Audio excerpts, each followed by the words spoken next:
Halo teman-teman, Assalamualaikum warahmatullahi wabarakatuh. Ketika kita mulai menanam anggur, seringkali mengalami kesulitan dalam pembentukan percabangan pohon anggur dari cabang primer, sekunder, dan cabang untuk pembuahan atau cabang tersier. Perlu untuk diketahui bahwa percabangan yang optimal sangat penting untuk pertumbuhan dan produksi buah ya teman-teman. Ada beberapa faktor yang dapat menyebabkan kegagalan dalam pembentukan percabangan pohon anggur, mulai dari kekurangan nutrisi, media tanam yang kurang tepat, pencahayaan atau kurang sinar matahari, hingga serangan hama dan penyakit.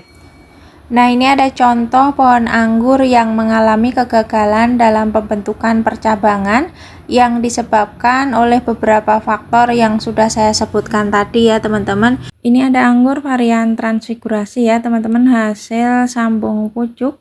Yang awal tanamnya saya tanam anggur lokal dari Cangkokan, kemudian ditanam di sini, ditanam di tanah langsung ya teman-teman. Setelah itu disambung dengan entres anggur import varian transfigurasi. Usia pohon sudah 1 tahun lebih, tapi perkembangannya sangat lambat.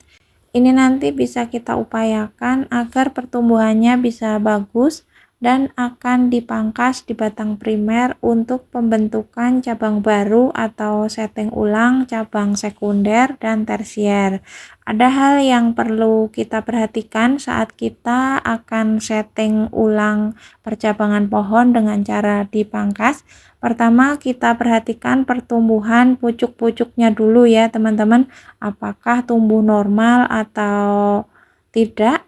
Karena pohon anggur yang stagnan, pucuk-pucuknya berhenti tumbuh. Nah, jika terjadi hal seperti itu, jangan langsung dilakukan pemangkasan. Sebaiknya lakukan perawatan terlebih dahulu agar pucuk-pucuk tanaman tumbuh aktif terlebih dahulu, baru dilakukan pemangkasan. Perawatan ini bisa berupa perbaikan media tanam ya teman-teman, dengan cara mengganti sebagian media tanam. Jika ternyata media tanam padat, mengeras, atau kurang poros, akan kita ganti dengan media tanam yang mengandung nutrisi organik yang poros.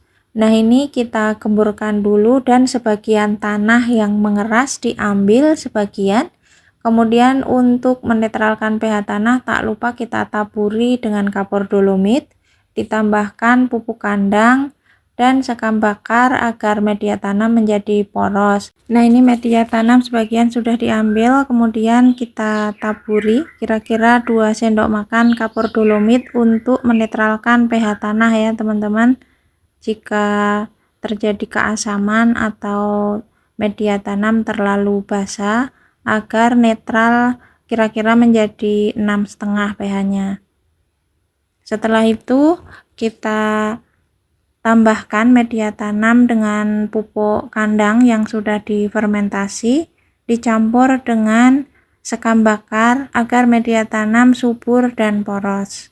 Nah, media tanam sudah selesai dibenahi, kemudian ini saya tutup dengan pelindung seperti ini agar tidak diacak-acak oleh kucing. Kemudian disiram dengan air secukupnya. Kemudian jika tanaman terserang hama, diaplikasikan juga pestisida baik insektisida dan fungisida untuk hama jamur dan trap. Setelah beberapa hari menunjukkan perbaikan, di mana sudah mulai tumbuh pucuk-pucuk baru bisa kita lakukan pemangkasan. Karena sudah menunjukkan pucuk-pucuk tumbuh, langsung saja kita pangkas di sini. Bismillahirrahmanirrahim. Nah, ini kita bereskan dulu cabang-cabang yang sudah dipangkas. Nah, ini ya sudah kita turunkan. Kemudian 2 daun paling ujung kita buang, tunas airnya juga dibuang semuanya agar mempercepat matabat ini pecah. Nanti ini 2 matabat akan pecah. Kita pilih pertumbuhannya yang paling bagus atau yang paling vigor yang digunakan untuk pembentukan cabang sekunder dan tersier. Biasanya matabat pecah kurang dari seminggu nanti sudah pecah ya teman-teman. Untuk penyiramannya sendiri cukup diperhatikan kelembabannya saja.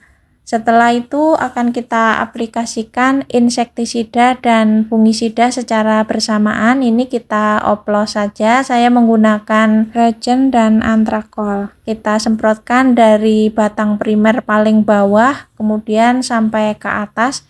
Kita semprot semuanya untuk mengantisipasi serangan hama, baik hama jamur dan trap. Untuk intensitas pengaplikasiannya bisa diaplikasikan 2 hari sekali hingga nanti mata bat pecah. Ini dosisnya saya memakai 1 ml per liter ya teman-teman.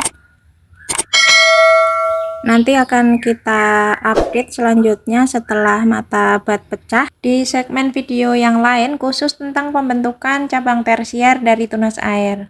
Nah, ini ada contoh teman-teman pohon anggur varian Everest yang ditanam di tanah langsung atau di grounding ya.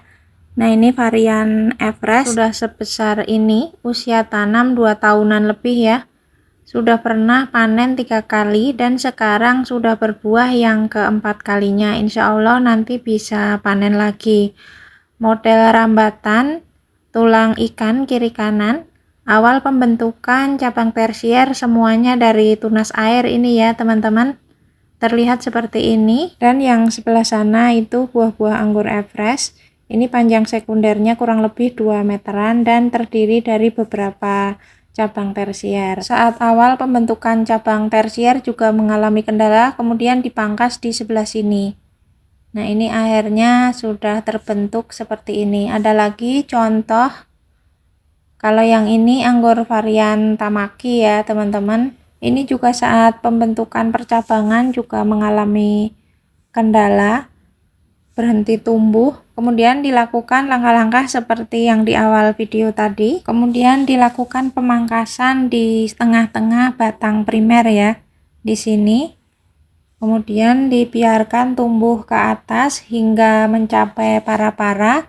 Kemudian dibelokkan sekundernya dan dibentuk cabang-cabang tersier dari tunas air semuanya. Sekarang sudah seperti ini. Ini usia tanam pohon juga sudah lebih dari 2 tahun ya, sama dengan bersamaan dengan anggur Everest penanamannya. Baik teman-teman, cukup sampai di sini video kali ini tentang jika mengalami kendala saat proses pembentukan percabangan anggur. Mudah-mudahan video ini bermanfaat. Jika teman-teman suka dengan video ini silahkan like, jangan lupa share dan subscribe. Sampai jumpa lagi di video selanjutnya. Wassalamualaikum warahmatullahi wabarakatuh.